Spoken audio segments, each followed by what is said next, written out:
Rauhul Mudi Al-Aziziyah, dayah lun sayang di jenip raya, tempat mereno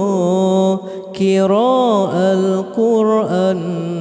tempat menghafal kalam mulia, tempat mereno kira Alkitab, tempat menghadap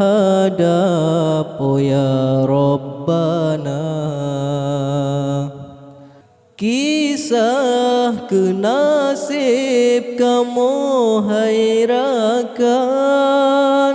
jioh lam pandang ayah ngan bunda, kisah